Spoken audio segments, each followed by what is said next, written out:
May gabi sa tanan. Nanapod kita sa Light Them with My Word. Ang sinimana nga pagpambit sa kinabuhi sa life ko. Ang atong ebanghelyo karon kinutlo sa ebanghelyo ni Juan kapitulo 4 versikulo 5 hangtod sa 42. So, kani nga ebanghelyo, brothers and sisters, mao kani ang pagtagbo ni Jesus sa usa ka Samaritanhon nga babae. Ngani makita ninyo nga kanini ang Samaritan o ang Hudyo dili gayon na sila mag see eye to eye, kontrago na sila kaayo. So karon pagkibalo ni Jesus nga si Juan gidako dito sa Jerusalem, nagdesider siya nga mo wadto sa Jerusalem, kuyog iyang mga kanang disipulo. Apan kung muagi sila dito sa Jordan, layo kayo kay mutuyok man sila. So ang iyang ginabuhat, muagi siya sa diri sa Samaria. So ang mga Samaritan dili magyud friendly sa mga Hudyo na mo na ilahang ginabuhat nga gisugal nila ilang kauglingon nga muagi sa Samaritan. So mo kanini ang iksina karon nga pag lakat na nila sa mga disipulo niya, gigutom sila. So nakita sila usa ka tabay nga naay gamay nga seed, no? Nga naay gamay nga atok. Dito si Jesus niingon nga magpahulay ko dinhi, kamo na lang madto sa lungsod o pamalit o pagkaon. So natingala siya, brothers and sisters, nga ang usa ka kana ang Samaritan nga babae ning duol o ning ana diya sa kanang atabay untong tutok, no? Ano man ang untong tutok man niya na ang usa ka babae. Natingala si Jesus, but pag-abot sa babae, niingon si Jesus nga tagay ko og tubig na akong mainom, no? Give me water to drink. So ang babae ning nahibalo siya nga usa ka Hudyo ang nangayo. Yun siya nga, Hudyo man ikaw, dili man ikaw gani pwede nga makigistorya sa ako. Labi na nga ako sa babae. Tuod man, brothers and sisters, na bukos siya og hatag ni Jesus og tubig. Ug ingat man niya si Jesus na wala kay dala nimo imong timba, way dala nimo imong kanang sudlungan sa tubig para imnon nimo. Kay dili mo ka pwede mo gamit sa amuang mga gamit kay consider mo yun ninyo sa mga Hudyo, mga hugaw. So brothers and sisters, napugos ang babae, no? Sa atong kagalingon po nga tumalandong si Jesus may hangyo o gamay nga tubig kay siya giuhaw. Di ba si Jesus giuhaw diha sa krus? Nangayo siya o tubig. Kung sa gibalos, itagaan siya espongha nga do diha sa usa ka suka, no? Apan gani ang Samaritanhon nga babae, gitagaan yun niya si Jesus o tubig.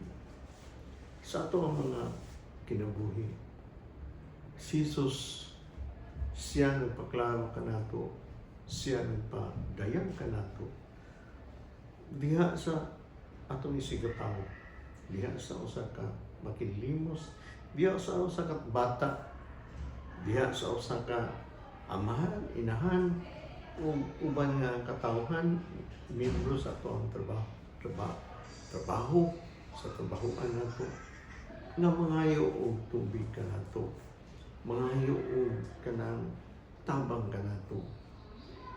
Ato bang na-recognize si Jesus?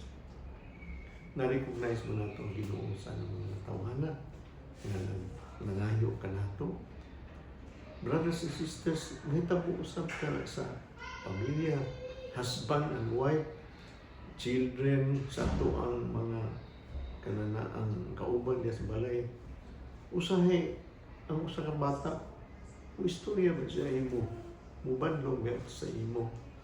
But unsay buhaton nimo inon nga ayaw pag saba-saba diha bata na pa ay pag-apil-apil. But naahibay punto ang mga bata. Hindi na ito kibawaan ang Ginoo mo. Istorya ba sa mga bata? O istorya ba sa mga kabos? Tricycle driver, jeepney driver, o taxi driver. O ubos pa nato diya sa atong kabuuan. But paggangon nato sila kay ubos na nato. Di ba gagbo ang nagsuguan na nato? O ang ato ang kahigayunan nga madunggan nato ang mga katawhan atong membros pamilya, atong bana o kasawa nga magstorya kanato. Ba't dili nato paminawon kay labi na sa bana kasawa taas ang imuhang nabot, ang imong asawa bumura. So brothers and sisters, manana ang ihang pagpangayo ni Jesus o tubig sa usa ka Samaritanhon nga kananang babae. Gani utong tutok siya nagkuha og tubig kay nga naman siya, brothers and sisters, naila man siya nga mananapaw, adulterous na woman. Utong tutok niya siya magkuha tubig kay Yesu na biya kisa may magkuha tubig, magsagop tubig, utong tutok. Init na kayo, di ba? Buntag sa'yo nga. Nandagan mga kayo mga tao nga mo magsagop o buntag sa'yo. So, nibawaan man siya gikontrahan man sa mga katawan. No? Mapuno siya o kananaan insulto. Dili yun mayo ang pagtagal sa mga tao niya. Munang ututok siya. O, brothers and sisters, natagpuan niya si Jesus. So brothers and sisters, ato ang kinabuhi na tayo mga utong-tuto. Kay kita makasasala, maunaw kita. No? Magtago kita sa ato ang kaugalingon. Apan dili kita makalingkawas sa Ginoo. Kay siya mismo mo kananaang mo enkwentro yun, mo anhing yung kanato kung mangayaw tubig. No? Mangayo kay giuhaw siya. Giuhaw siya sa ato ang pagmahal. Giuhaw siya sa ato ang usab sa ato ang kinabuhi. Di ba mo na iyang ipagkamatyan sa cross para kita maluwas? Ang gabugal-bugal niya sa cross, di ba iyang ingnan nga kananaan Lord, pasayloa sila kaya sila may balo silang ginabuhan. Giuhaw ang ato ang Ginoo, brothers and sisters. Giuhaw din sa cross o dire sa enkwentro sa makasasala. I-consider makasasala o dili gani mga Hudiyo, dili pinili sa Diyos. Brothers and sisters, mo kani ang usa ka leksyon na to sa ato ang Ebanghelyo. Daghan pag ubang tema nga ato ang paghisgutan. Ba't kani siya pinaka-importante gayon?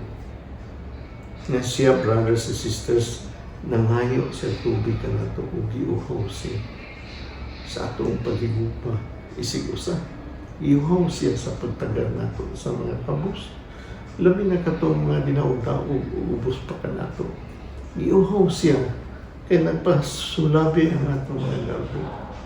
Dili kita maghiusa sa katawhan sa Diyos. Dili ang atong mga tao mubalik biha pagsimba sa ato ang simbahan. Kaya nasakitan sila. Si Jesus giuhaw. Kaya nga nung wala na ito at imana kanang tawahan. So brothers and sisters, nining panahon sa Kwaresma, usara ni ka tema atong gisgutan. O inyong basahon ang kanini ang sinulat ni Juan hantod sa versikulo 42, daghan yung makutlo ng mga pagtulunan. Diri ra ko taman, brothers and sisters, ug may gabi kaninyong tanan. Like them with my word, ang sinimana nga pagpaambit sa kinabuhi sa laiko. Sa ngalan sa Mahal, sa Anak, sa Espiritu Santo. Amen.